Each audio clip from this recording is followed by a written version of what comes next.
So when you go to cut, you take this spot here, this ligament and the leg, and cut in between there like that, get you a gap in there.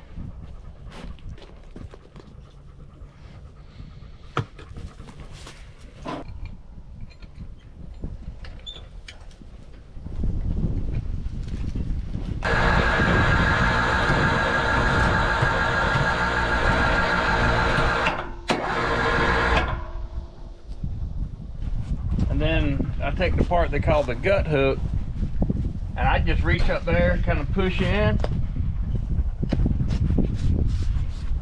and bring it as far as you can down. And basically and then when you get to the shoulders here, I just jab it in and pull it down the leg. Jab it in, pull it down the leg. And then bring this over to where they meet. Okay, but basically what I'm showing you today is how to clean the deer without a saw. All you need is a knife. And just start pull the skin and cut at the same time. And keep your knife flat. You don't want to cut into this. This is a no-no. So keep your knife flat and cut down. And actually can maybe turn the blade out a little bit. You don't want to cut the hide, because the more time you cut the hide, the more hair you get over your meat, and you try to keep the hair off your meat.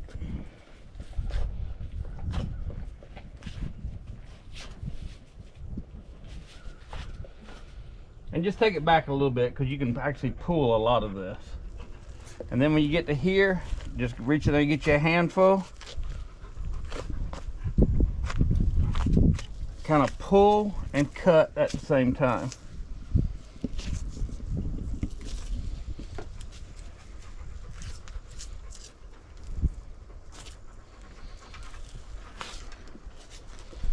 Here, I just reach in there and cut and run it around. There's no particular height or distance you really need to do it.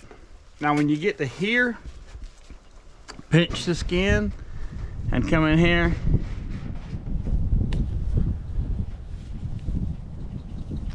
and get it off of here. You do not want to cut this. If you cut this, the whole deer falls. So do not cut that.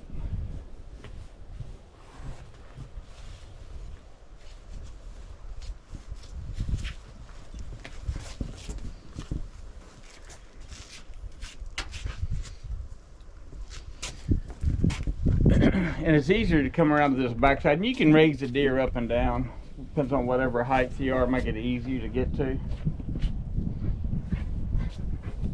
But just take the tip of the knife, pull the skin, and cut easy, all at the same time.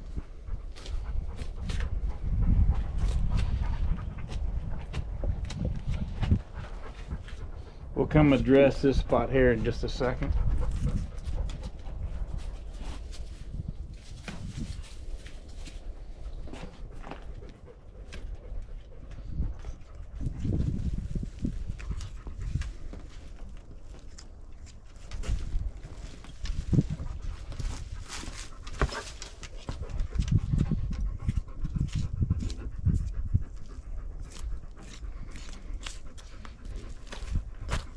All I'm doing is pulling out on the skin as I cut.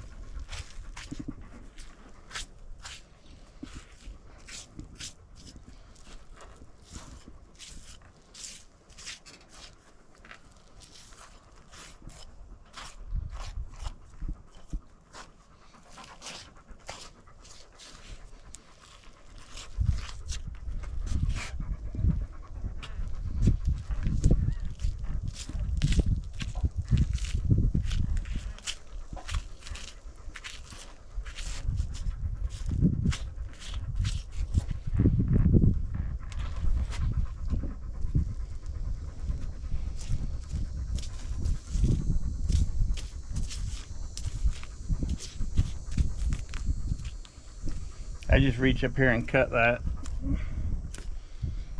Okay, now what I'm gonna do, I'm gonna reach up here and grab him by the tail. So I'm just sticking my hand up here and grabbing him by the tail, And I'm cutting down right here. Sometimes you get some poop and stuff right there, but there's his tail bones right here. If you pull on it, you can just actually cut through it. This went very easy. Sometimes you got to snatch it like that to get it to come down.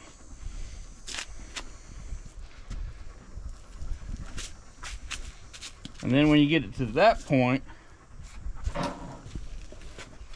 reach your hand up, grab his tail, and then I'll push my other hand right here on this and just push down. And just pull it as far as it'll go, as easy.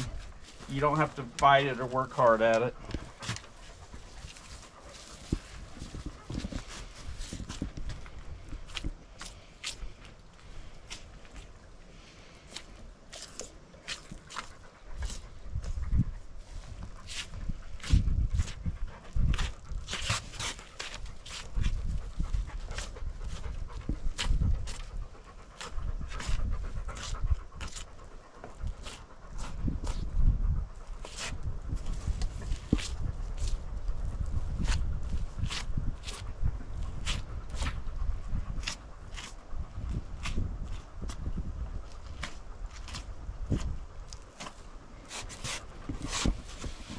Get in here, it gets a little bit more tricky. Just grab you a little piece of hair and start just cutting down.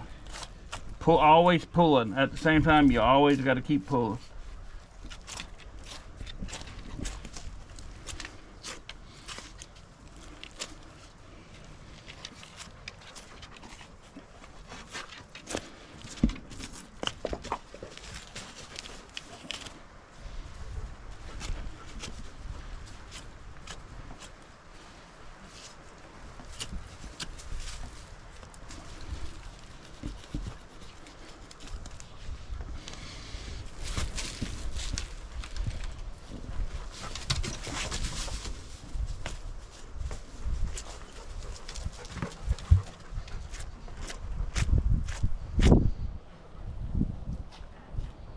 Try not to cut into the jugular and stuff right here. If you do, you can let a lot of pile of blood out.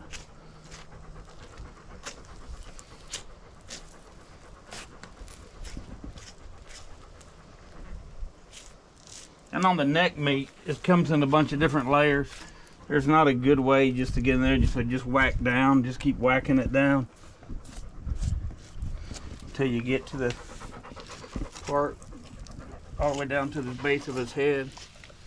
And once again, I'm showing you how to do this without a saw. You can actually stop and do some other things different if you had a saw, but I'm going to show you if you don't have a saw.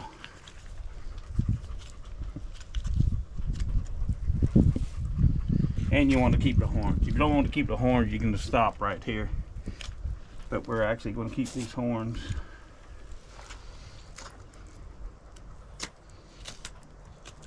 So when you get down to the base of his head where it moves all around right here, you just reach in here and you just start cutting into the neck, and you cut down to the bone.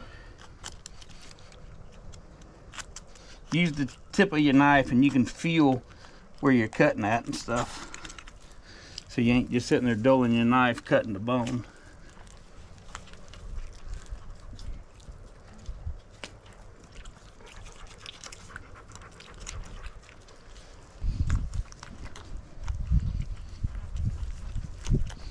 Okay, then you grab him by the nose, grab him by the horns, kind of make him look up and twist his head until it spins like he's psycho.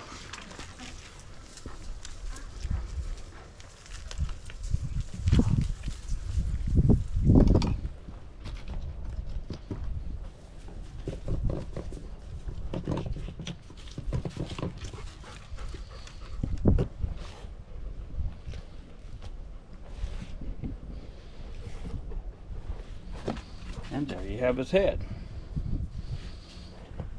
One thing I did forget to mention that is helpful, if you wet the floor where you're working at, if you're working on and you got to clean it up, if you wet it first, it's a whole lot easier to get the blood. It's a lot easier to get the blood off.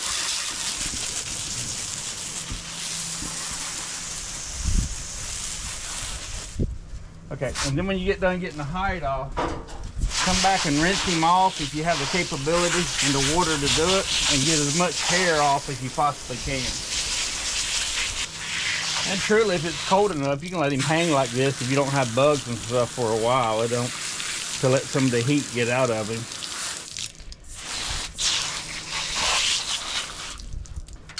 Okay, the next step is getting the shoulders off. Just cut down, cut in that little knuckle there. And I'm going to try to show you in here. You come kind of far ahead. You're trying to cut right in the, just barely get through to the knuckle. Twist, I can't stress twisting at the same time as you're doing it. And it'll make it come out of here a whole lot easier than not twisting on it and pulling and stuff like that on it. Here, Tuck. And then once you get it to this point, I actually run my knife in, make a little finger hole, and then just cut down. Just keep your hand and everything right next to the body and just cut. This is your back strap, so you don't want to turn your knife and cut into there. Just cut straight down beside his body.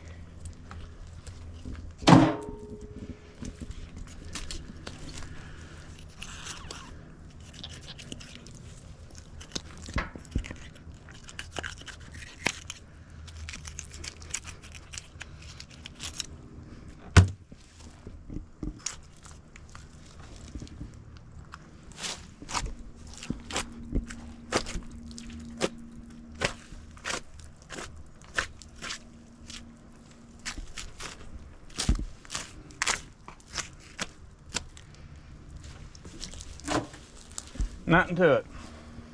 Okay, now your shoulders are gone, so now you want to go in and get your tenderloins. So you come in here, you cut here very easily because the bladder's right behind this. So his bladder's right there. So sometimes it's really swole up, and when you cut in, you'll cut into the bladder. You do not want to cut into the bladder. But then just kind of keep cutting this back easy. And you're going basically right down beside the back straps.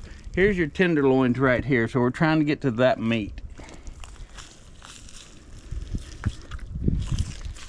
without cutting into you don't want to cut that. That's a no-no. And this is also showing you how to clean the deer without taking the guts out of a deer. Like, we're going to leave all of this still intact. We're not taking them all apart. We're just taking the bare necessities that we need out, and we're stopping there. So once you get that done, you can run in here and run your knife right down beside the backbone. Pull with your thumb at the same time, and most of the time it'll just peel right out of there. Very easy. And you got a good chunk of choice meat. I almost took a bite out of it, just to show how good it is.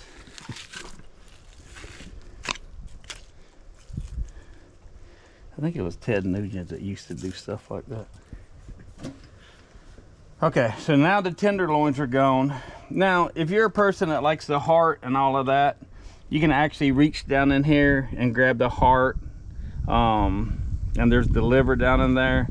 I'm not big on all of that, so I leave all of that in there and don't mess with it. But it's easy to get to by just reaching down in there without totally having to gut the whole deer and deal with all of that.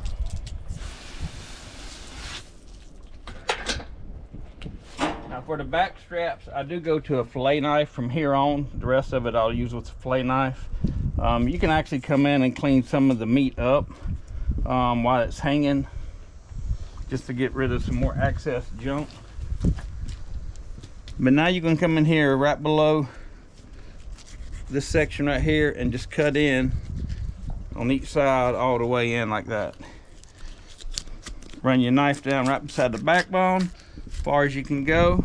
I come in here and take my hand and use the end of my fingers and get rid of this outside film.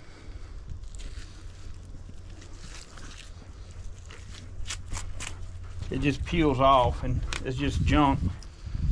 So we really don't need it. So I just take the back strap to where you're just getting the meat off and get rid of this other stuff and let it hang there.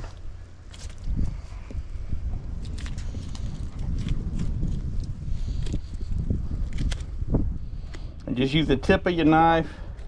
Don't go through and cut your fingers, but peel the back strap at the same time you're using the tip of the knife and just peel it out. And then I actually turn everything backwards. Kind of peel, see how easy it's just peeling out? Back strap.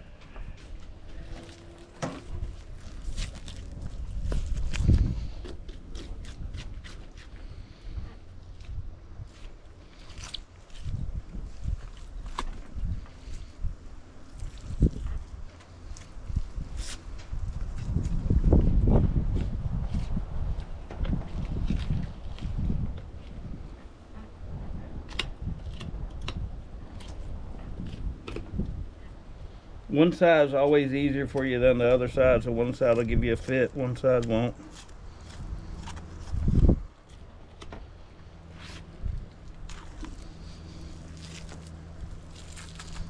But the whole time you're cleaning the deer, you're always pulling and putting pressure on whatever you're doing, so you know when it turns loose.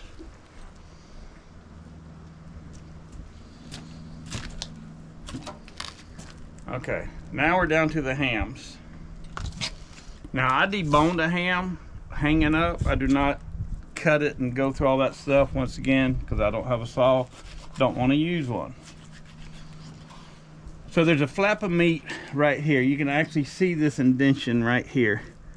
So you come through and you get this thin layer of meat off, just barely cut into, and you want to peel that section of little meat off of here. And I'll show you why in a minute.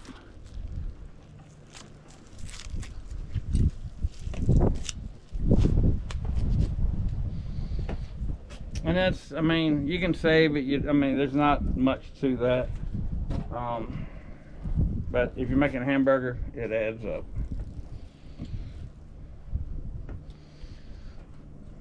Okay, so I come through here. I'm not sure if I explained this a second ago. You cut through here down to the bone.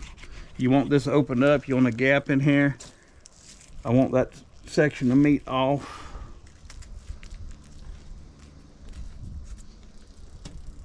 I'm gonna go ahead and do this section while we're here doing it.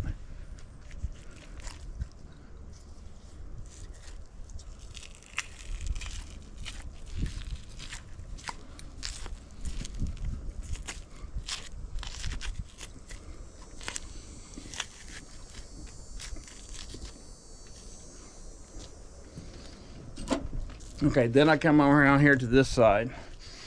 And there's a bone in here that sticks out. And what you're doing is you're going to stick your knife in, you're going to turn your knife, and you're going to feel that bone. And you're going to go around it, and you want to stay right along the backbone. So you want to go down, go around this bone as close as you can, and then stay right down the backbone.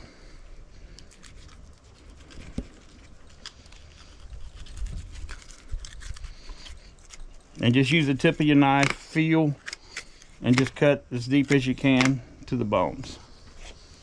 Okay.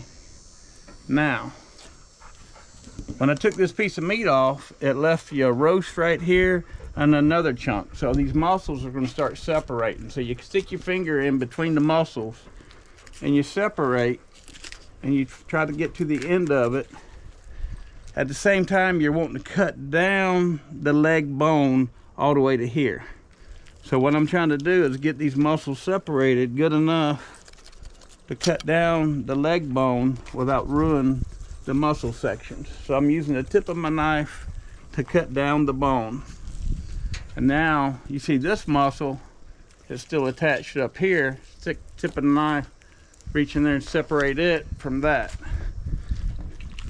And what's going to start happening is all of this is going to start turning loose, cut by cut, until you get down to where you need to be. Now when this is like this, you can come in here and pull down on it and come in here and use the tip of your knife again. Stay along the bone. You're trying to stay along the bone on everything. So there's the bone starting to be exposed. You can start seeing it at this point.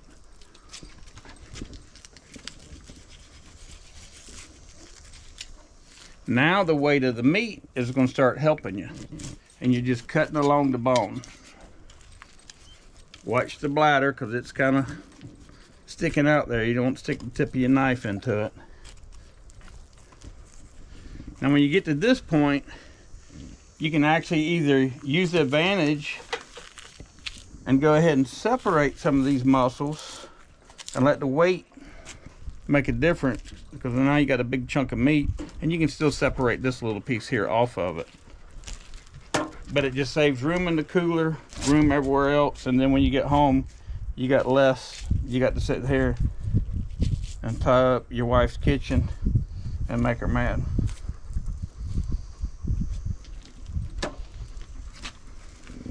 And at the same time, you can come in here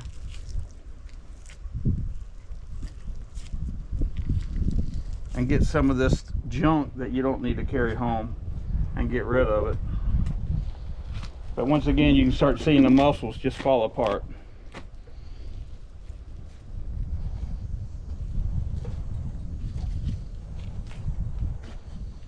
Another big chunk of meat.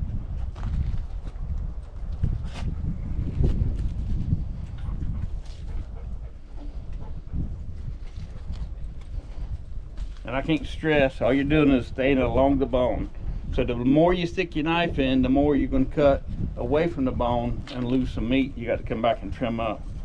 So the more you can just use the tip of your knife, stick it in there, and now there's not much left there for the buzzards to eat.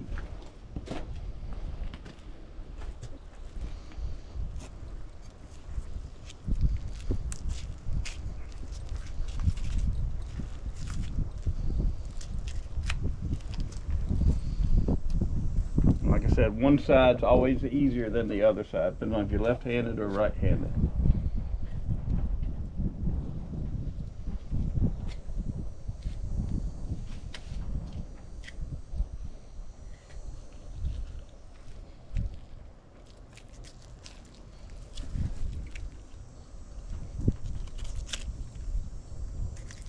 All I'm doing is filling the bone and running my hand down it.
And this here still needs to be separated, like there's muscles.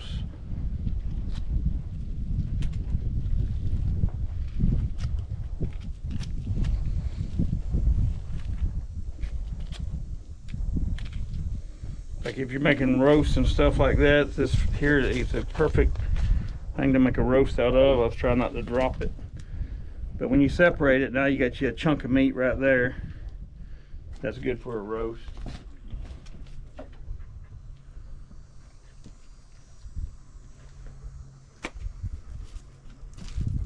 And that's really basically it. It depends on what state you're hunting and stuff. Sometimes the bigger deer, you can really get a lot of meat off the neck. Sometimes you can't. Usually the top flash part of it is good for hamburger. You just got to go through and separate and get some of this stuff off when you're making a hamburger. This here will stop all your gears up. But I didn't not want to mention this, and somebody gets mad because I left meat on the deer that's only good for really hamburger.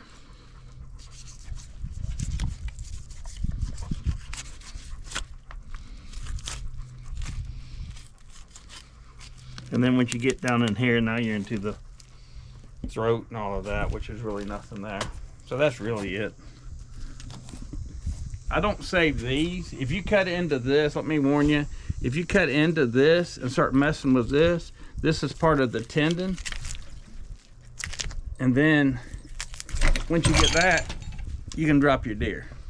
So all of this section here, you don't want to cut into. Otherwise, you could drop your good section of meat onto the ground if you ain't careful, because all of this is tied in to the same thing. Like I told you not to cut here. If you cut this, you just seen, same thing will happen. That's it. That's it. One thing that we do is I put the meat in the sink and then I fill it full of water and stir it up, and if there's any hair or any junk in here, it'll run out of the sink. And at the same time, you're cooling off the meat. If you're putting the meat into an ice chest, it's going to cool off the meat so it don't melt all your ice so quick, and it saves a bunch of ice if you're in an area where ice is hard to get. But you can see how the water will just get cleaner and cleaner, and the junk will float and just fly out of there. Luckily, we didn't get a lot of hair in this, but all the hair will float, and you can just wash the hair right off the meat.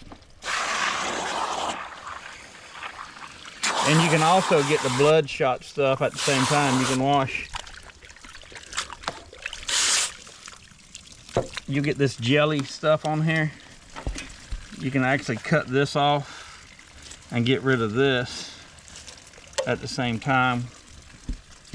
And it's all around the wound.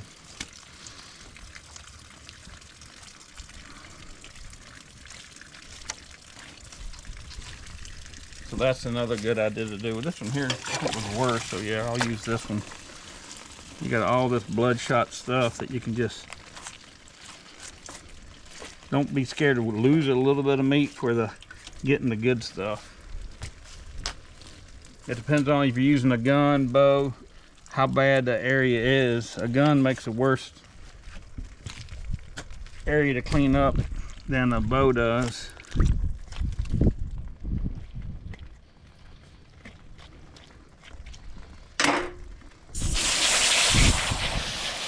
But you can see how good that cleaned up compared to what it looked like when we just started.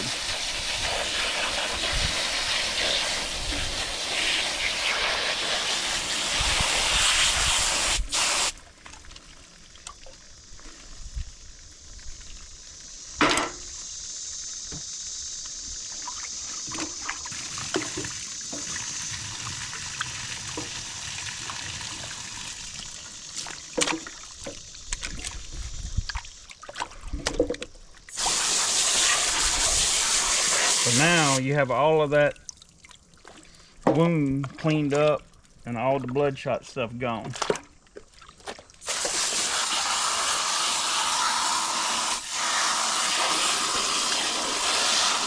So if you're setting up your sink and stuff around here like we got, it's best to make the back of the seat lower so the water's not running towards you, that it runs off the back of your sink and away from you. That's just a little quick, easy, something that does help out, that saves a mess on your feet.